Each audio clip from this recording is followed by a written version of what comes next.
तो इतना का क्यू का मतलब क्या हुआ, इसके 2 क्यू, इसको हम क्या लिखेंगे नंबर को 11.998 लगभग किसके बराबर है बाबू, लगभग किसके बराबर है, तो 12 के क्यू, 12 के बराबर है। क्या है तो 11.998 किसके लगभग बराबर है, तो 12 के। तो सोचो 12 का क्यू क्या होगा, तो आपको कहेंगे 12 का क्यू क्या होगा, तो आप बोलोगे सर 12 का क्यू होता है 1728। कितना होगा तो 1728। 12 का क्यू कितना होगा तो 1728। ठीक, और इस नंबर को अगर हम और लिखें तो इसके अगर पीछे में जाएं तो एक 11 आएगा। 11.998 मतलब अगर पूर्णांक वैल्यू लें तो 11 होगा। तो 11 का क्यू मतलब कितना होगा, तो 11 का क्यू कितना होता है 1331। इसका जब भी तब इसलिए हम लिख सकते हैं कि 11.998 का जो क्यू होगा वो क्या होगा, वो ग्रेटर देन होगा 11 के क्यू के। क्या होगा 11 के क्यू के, क्या होगा 11 के क्यू से बड़ा होगा। क्या होगा 11 के क्यू से बड़ा होगा। और इसको ऐसे कर लेते हैं, यहां पे 11 के क्यू से क्या है बड़ा है, बट किसके क्यू से छोटा होगा, 12 के क्यू से क्या होगा छोटा होगा। इसी के बीच में इसका मान आएगा। तो सोचो कि 11 का क्यू 1331 से तो बड़ा है, तो कन्फर्म है तो होने वाला ही नहीं है, लेकिन 12 के क्यू से छोटा होगा। तो 1728 से 12 का क्यू, और लगभग हम इसको खाली थोड़ा से पॉइंट कम है, इसका मतलब लगभग 1728 से जो छोटा मान होगा वो हमारा क्या होगा 11.98 का मान होगा। तो सोचो 1331 तो कभी होगा नहीं, 1700 ये भी नहीं हो सकता है, 1685 ये भी नहीं हो सकता है। तो 1728 के नजदीक कौन सा नंबर है, तो 1728 के नजदीक में सिर्फ 1727 है, यही एक नंबर है और बाकी कोई नहीं है। इसलिए ऑप्शन नंबर ए आपका क्या होगा, सही आंसर होगा। नोट, देखो इसमें सबसे पहले भाग को करेंगे। क्या करेंगे, सबसे पहले तो भाग को करेंगे। देखो 6 6 गुणे 6 मतलब 6 के पावर 2, ठीक, पूरे के पावर 3, और बटा में देखो छचा के देखो 6 के पावर कितना 2 गुणे 6 के पावर 1 और पूरे के पावर कितना 3। ठीक है, आप मुझे बताओ ये गुणा में दिया है 1296 को लिखेंगे हम 36, 36 के पावर 2, 1296 को लिखेंगे 36 के पावर 2 पूरे के पावर 2, और बराबर कितना दिया तो 6 के पावर x। 1296 किसका स्क्वायर होता है तो 36 का, 36 का स्क्वायर हमने कर दिया। अब सोचो इसको जब गुणा करोगे बाबू तो क्या लिखोगे, 6 के पावर कितना 3 दूना के 6। हमने आपको पढ़ाया था कि a के पावर अगर n रहे और पूरे के पावर क्या रहे m रहे तो पावर आपस में गुणा हो जाते हैं, mn हो जाएगा। क्या होगा तो mn हो जाएगा। तो देखो 6 के पावर 2 है तो 3 दूना के 6 हो जाएगा, 6 के पावर 6 बटा में। अब देखिए 6 के पावर यहाँ पे कितना होगा तो 2 और 1 कितना बेस सेम, तो पावर गुणा में जुड़ जाते हैं तो 3, और 3 पे पावर 3 गुणे।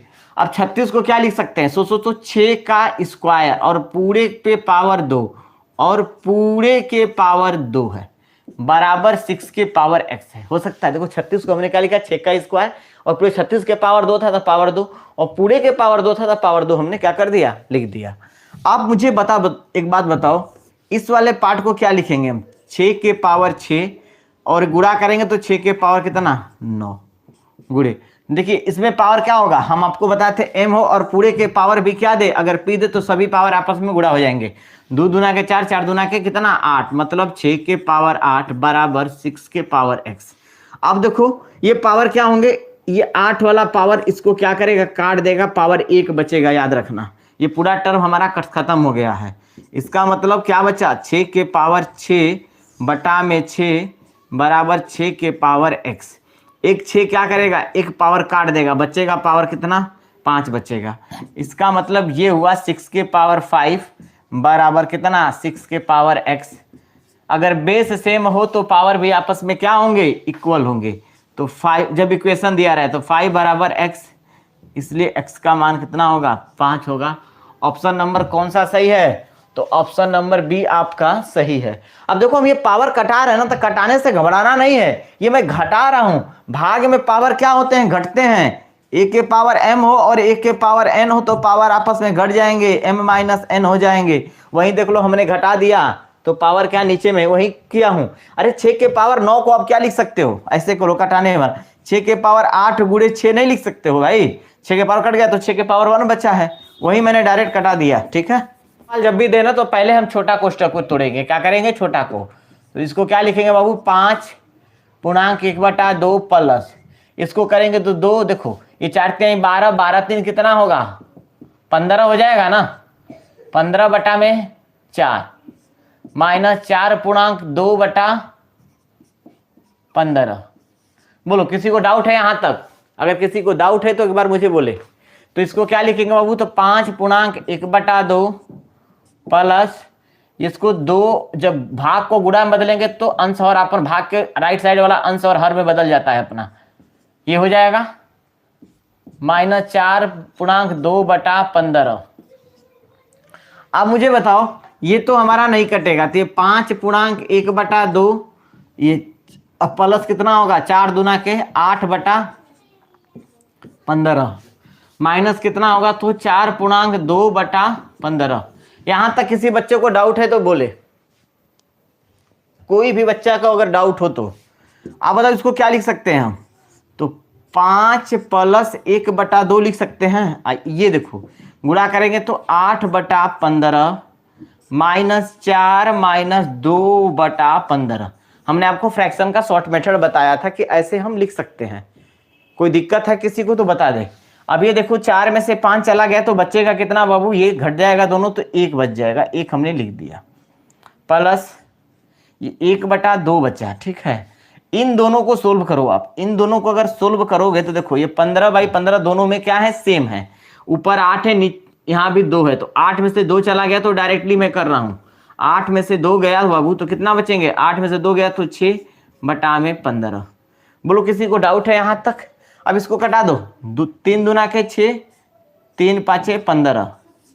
तो देखो यहां से अब हम हल करेंगे तो क्या मिलेगा, ध्यान से देखना, यहां से मिलेगा 1 + 1/2 अब प्लस 2 बटा कितना, 5 मिलेगा, 2 बटा कितना मिल जाएगा, 5। इन दोनों को आप सोल्व करो तो कितना मिलेगा, देखो ये 1 + 5 2 4 कितना, 5 4 9 बटा में कितना, 10।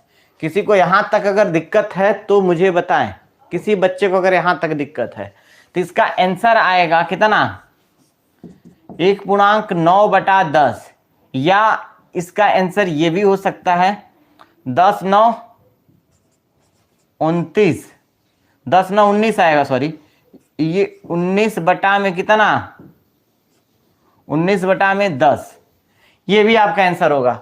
तो आप देखिए किसी के टेबल में है, मतलब किसी ऑप्शन में मिल रहा है, तो आप बोलोगे सर कोई भी ऑप्शन में नहीं मिल रहा है, मिल रहा है, ध्यान से देखो ऑप्शन नंबर आपका सी होगा, ऑप्शन नंबर सी होगा, क्योंकि 19/10 को हम 3/3 से नीचे ऊपर गुणा कर दो तो कितना आ जाएंगे, 19 57/30 आ जाएगा। कटाओगे 57/30 को तो 19/10 ही आपका आंसर आएगा। तो इसे आप नोट कर लीजिए।